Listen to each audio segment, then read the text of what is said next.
Welcome to Specific Love. For this month of 5 videos that we're doing, I've had to purchase some extra tools as you see here. This is going to be video number 2 of 5. If you haven't seen the first one, make sure you check it out. I'll put a link to it in the description. Now for this video, we're going to be focusing on the router, or primarily making a router table for this.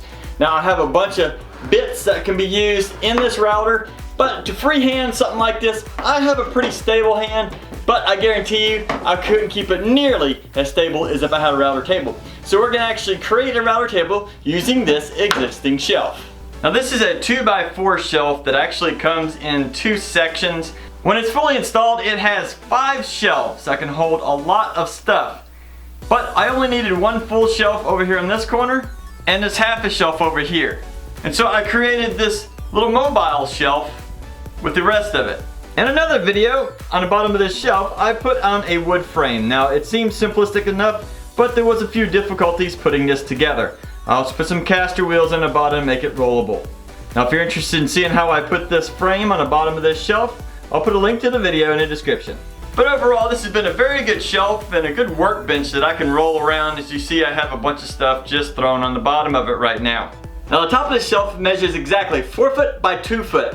Now it came with this thin piece of particle board, which is definitely not sturdy enough to put that router through.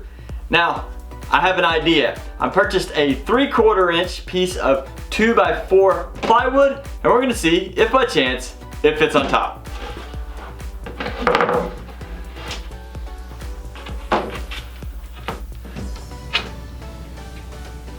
Wow, now that was a close fit. It's actually, from my measure, it's slightly larger than 2 foot by 4 foot, even though it says on the size width of the board it's supposed to be slightly smaller. So who knows about the big box stores and the order wood. They could be at different sizes, so make sure you measure just to be safe.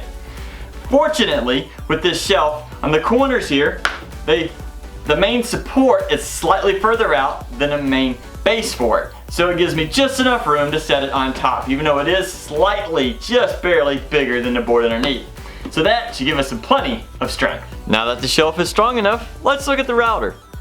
This is a Porter cable fixed base router that allows the base to easily spin up and down the body to change the cutting depth. It is also very easy to remove, which will make this project much easier to build. I first started by measuring 12 inches from one side of the shelf. By keeping it to one side will allow me to add other tools to this bench in the future. I also measured about halfway between the front and back and made a mark. Next, I centered the base over the 2 marks and traced it. I then grabbed my Forester bit set and determined a 1 1/4 inch bit was just slightly larger than the center hole on the bottom of the base.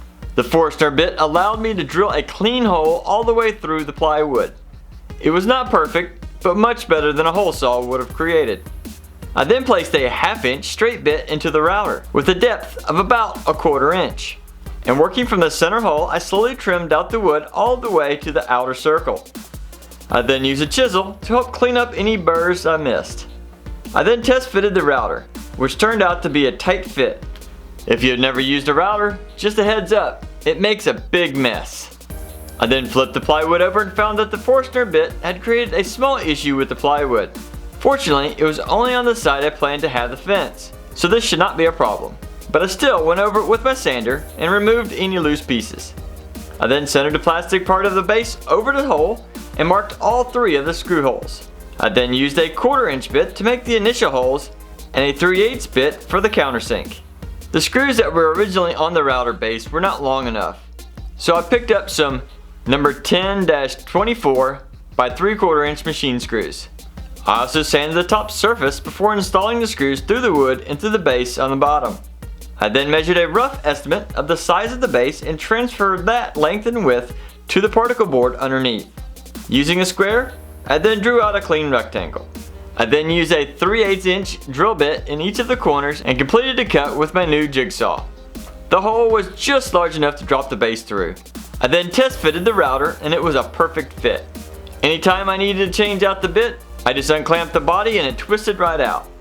Now for a really cool scene, here's a router on some wood in slow motion.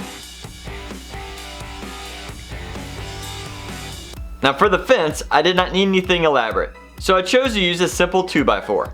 So I measured the width of the table, and it came to about 24.5 inches. I then added 3 inches to that length and trimmed the board. I then cut 2 more pieces to 3 inches long each. These will hang down on each end of the fence to help keep it straight on the table. I then smoothed all 3 pieces on the belt sander to remove anything that could snag on the table. Then using the Craig pocket hole kit, I added 2 screws to each 3-inch block to attach it to the main fence board. A quick test fit resulted in a nice fit on the table. I then used a 1.5-inch Forstner bit to make a hole 1 inch from the edge of the fence, and then used the jigsaw to cut out the rest of the side. I then cleaned it up with the sander. To hold this fence to the table, I just used some simple clamps. And the best part, when I do not need the router, I can just lower it and place a mat over the bench. Now this router table is far from perfect, especially with all the little imperfections and my mistakes that I made along the way. First time I ever tried to do this, and I think it came out decently okay. At least for my use, it should be plenty good. I hope you enjoyed this project, and if you're interested in any of the tools or parts that I use for this project, I'm going to list all those in the description, to links to Amazon, so that you can find them real easily. Now don't forget, I'm on Instagram, Twitter, and Facebook, and I'll put links to those in the description so you can follow those. I put a lot more content out on that social media than I do on YouTube, because it's a lot easier just to post a picture and to tell you what I'm up to. Now if you're interested in seeing some of the future projects, I put little hints and stuff out on those also. Make sure you check those out and make sure you follow us there. Now as always, have fun building.